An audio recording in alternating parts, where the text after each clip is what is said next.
સમાચારોની શરૂઆત કરીશું અમદાવાદમાં તળાવ બ્યુટિફિકેશન દરમિયાન એક દુર્ઘટના સર્જાઈ છે। વસ્ત્રાપુરમાં કામગીરી દરમિયાન 2 શ્રમિકને કરંટ લાગ્યો, જેમાં 2 શ્રમિકને કરંટ લાગતાની સાથે તેમને સારવાર અર્થે હોસ્પિટલે ખસેડાયા। ગંભીર રીતે ઘાયલ એક શ્રમિક અત્યારે વેન્ટિલેટર ઉપર છે। વસ્ત્રાપુરમાં કામગીરી દરમિયાન 2 શ્રમિકને કરંટ લાગ્યા હોવાની એક કરુણ ઘટના સામે આવી છે, જેમાં એકને અત્યારે વેન્ટિલેટર પર રાખવામાં આવ્યું છે। બંનેને સારવાર ચાલી રહી છે। તો અમદાવાદથી આ ઘટના અમદાવાદમાં વસ્ત્રાપુર તળાવ બ્યુટિફિકેશનની કામગીરી થઈ રહી છે અને તે કામગીરીમાં એક દુર્ઘટના સર્જાઈ છે, જેમાં 2 શ્રમિકોને કરંટ લાગતાની સાથે જ ગંભીર રીતે તે બંને જ શ્રમિકો ઇજાગ્રસ્ત થયા છે। મજૂરોને સારવાર માટે ખાનગી હોસ્પિટલમાં ત્વરિત ધોરણે ખસેડવામાં આવ્યા છે, જેમાંથી એક શ્રમિક હાલ વેન્ટિલેટર ઉપર હોવાનું પણ સામે આવ્યું છે।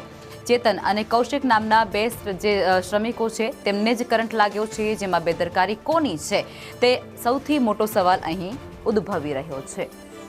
અમદાવાદથી આ ઘટના પ્રકાશમાં આવી રહી છે। અમદાવાદમાં વસ્ત્રાપુર તળાવનું બ્યુટિફિકેશન ચાલી રહ્યું છે અને તે દરમિયાન આ દુર્ઘટના સર્જાય છે, જેમાં 2 શ્રમિકોને વીજ કરંટ લાગ્યો છે।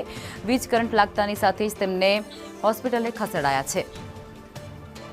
વસ્ત્રાપુર તળાવના બ્યુટિફિકેશનની કામગીરી દરમિયાન ગંભીર બેદરકારી સામે આવી છે, જે બેદરકારીનો ભોગ 2 શ્રમિકો બન્યા છે।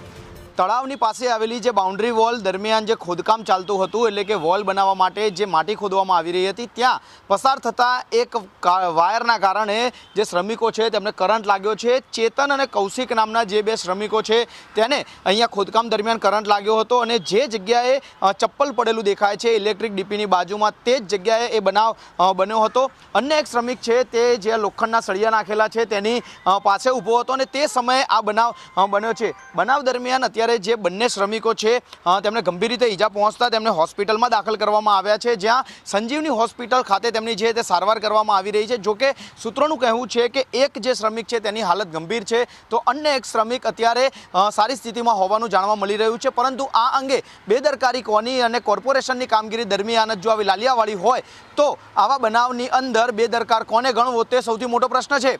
કેમેરામેન મેહુલ પટેલ સાથે જિગ્નેશ પટેલ, સંદેશ ન્યૂઝ, અમદાવાદ।